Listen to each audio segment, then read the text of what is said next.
बोली बांके बिहारी लाल की जय। श्री कृष्ण भगवान की जय। श्री वासुदेव भगवान की जय। बंधुओं, भगवान श्री कृष्ण पिछली कड़ी में जब योग के पात्र व्यक्ति का चित्त योगानुभव के लिए निरुद्ध हो जाता है, तैयार हो जाता है, तो वो योग का पात्र व्यक्ति अपने द्वारा अपने स्वरूप को अपने में ही अनुभव करता हुआ संतुष्ट रहता है। ये वास्तव में स्थिति सही है या गलत है, इसी बात को पहचानने के लिए, इसी बात को जानने और समझने के लिए, स्वयं अनुभव करने के लिए, क्योंकि गीता आत्मज्ञान का विषय है। केवल हम होंगे और ज्ञान होगा, तो ज्ञान के माध्यम से ही हम अपनी अवस्था का निर्णय स्वतः करेंगे कि हम योग के मार्ग पर सही सही बढ़ रहे हैं या नहीं बढ़ रहे। और इसके लिए कृष्ण अर्जुन को 21वां श्लोक कुछ इस प्रकार बोले। श्री कृष्ण उवाच सुखम आत्यंतकम यत तद बोध्यग्राह्यमतीन्द्रियम् वेति यत्र न चैवायम्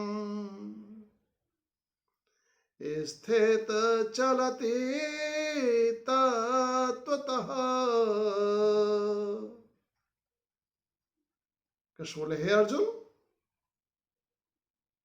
सुखम आत्यंतकम यत तद, योग का पात्र व्यक्ति जिस सुख को अभ्यास में बैठा हुआ, प्रत्यक्ष दर्शन के लिए, योग के प्रत्यक्ष दर्शन को बैठा हुआ व्यक्ति जिस सुख को अनुभव करता है, वह खास सुख होता है। कैसा खास? बोध्यग्राह्यम अतीन्द्रियम्, उस सुख को स्थूल इंद्रियों से परे बुद्धि के द्वारा प्राप्त किया जाता है या प्राप्त करता है। साधारणतः सुख की अनुभूति हम इंद्रियों के माध्यम से करते हैं।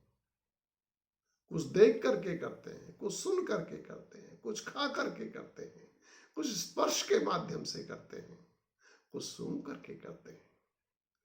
लेकिन ये जो सुख है, इसमें जो सुख अनुभव होता है, वो इंद्रियों से परे। इंद्रियों की जरूरत नहीं तो मन की जरूरत नहीं, वो तो सीधा बुद्धि के द्वारा ही अनुभव में आता है। वेति यत्र न चैवायम् स्थित चलति तत्त्वतः,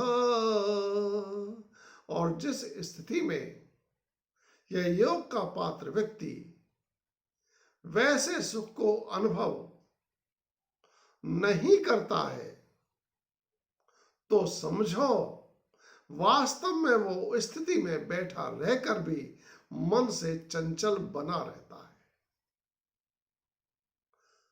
वो मन से अस्थिर है और उसे योग का अनुभव होना संभव नहीं है। इसलिए जब तक ये सुख अनुभव न हो, जो इंद्रियों से परे सुख है, अगर वो अनुभव हो जाए, तो समझो कि हम योग को प्रत्यक्ष देखने की दिशा में सही तरह से बढ़ रहे हैं।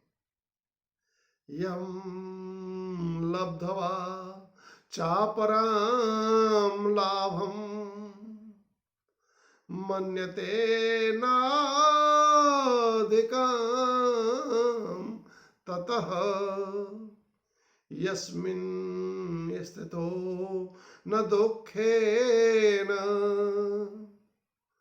गुरुणापि विचाल्यते यं लब्ध्वा चापरं लाभं मन्यते नाधिकं ततः। कृष्ण बोले, हे अर्जुन, उस योग का पात्र व्यक्ति जिस सुख को पाकर के किसी दूसरे सुख लाभ को उससे अधिक बड़ा नहीं मानता है, वो सुख है और सीधा इंद्रियों से नहीं बुद्धि से प्राप्त किया जाता है, बुद्धि से अनुभव किया जाता है। यस्मिन् स्थितः न दुःखेन गुरुणापि विचाल्यते। और जिस स्थिति में रहते हुए योग का पात्र व्यक्ति दुख से दुखी नहीं होता और भारी दुख में भी स्थिर बना रहता है, निश्चिंत बना रहता है, उसे दुख परेशान नहीं कर पाता है, तम विद्यात् दुख संयोग वियोगम योग संज्ञतम स निश्चयेन योक्तव्यो योगो अनिर्वण चेतसा। कृष्ण बोले, हे अर्जुन, तम विद्यात् दुख संयोग वियोगम योग संज्ञतम। ऐसे सुख को अनुभव करने के बाद जिसमें रहते हुए भारी से भारी दुख हमको विचलित न कर पाए, फिर उस अवस्था को अनुभव होना चाहिए, फिर उस अवस्था को अनुभव करना चाहिए जो दुख के संयोग से वियोग कराने वाली अवस्था है, जो दुख से संयोग ही नहीं होने देती, तो ऐसा परमानेंट वियोग कराने वाली अवस्था है। और वो अवस्था योग नाम से जानी जाती है। फिर तो उस अवस्था के अनुभव करने की बारी है। स निश्चयेन योक्तव्यः योगो अनिर्वाण चेतसा। और वह अवस्था तो बिना उकताए धैर्य और उत्साह से प्राप्त होने वाली अवस्था है और उसे निश्चय ही पाने का प्रयास करना चाहिए। वो अवस्था ऐसी है जो बिना उकताए धैर्य और उत्साह से प्राप्त होती है और उसे निश्चय ही पाने का प्रयास करना चाहिए। प्रयास कैसे करें? अब हम उस अवस्था के निकट निकट और निकट पहुंचते जा रहे हैं। जब वो घटना किसी के साथ घटित होती है तो प्रयास करने का तरीका बताते हुए इस स्तर पर आकर के कृष्ण बोले, संकल्प प्रभावान कामांस त्यक्त्वा सर्वान् शेषतः मनसैवेन्द्रियग्रामं विनियम्य समान्ततः। हे अर्जुन, संकल्प प्रभावान कामान त्यक्त्वा सर्वान् शेषतः संकल्प प्रभावान कामान। मन में उठ रही कामनाओं को और पहले की उठी सभी कामनाओं को त्यक्त्वा सर्वान् शेषतः,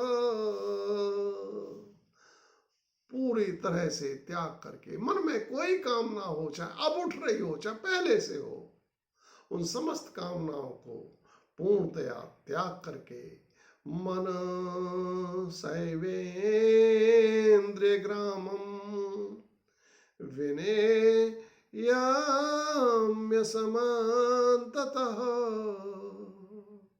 मन से इंद्रियों के समुदाय को विषयों में जाने से भली भांति रोककर, और मन से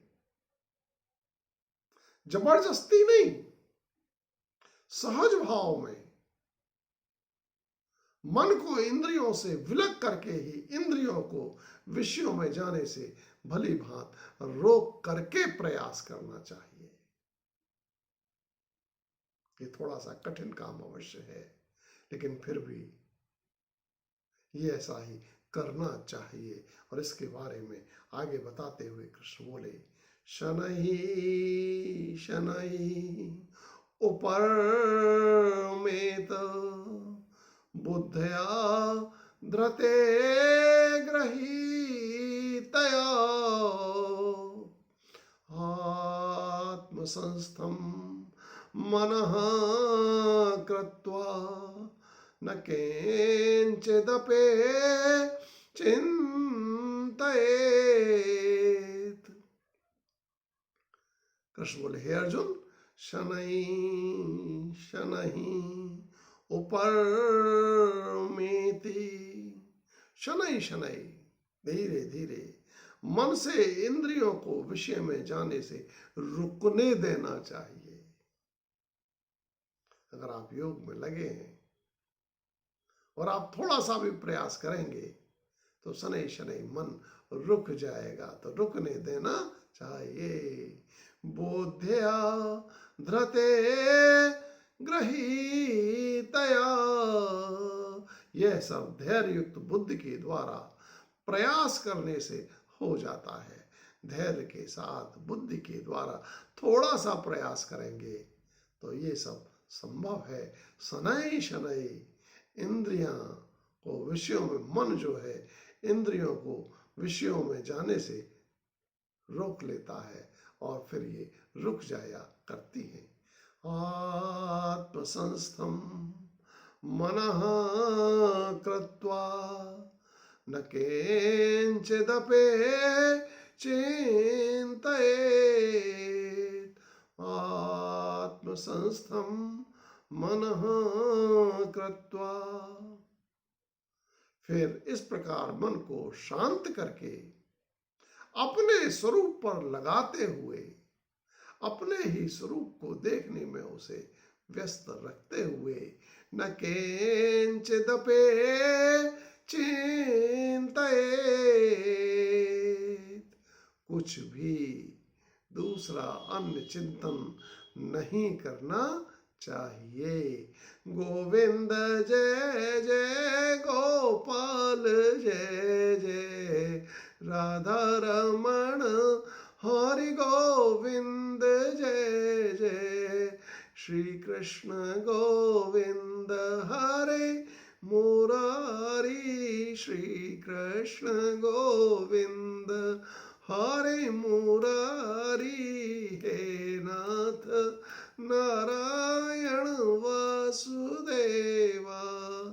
बोले बांके बिहारी लाल की जय, श्री कृष्ण भगवान की जय। जय श्री कृष्ण बंधु।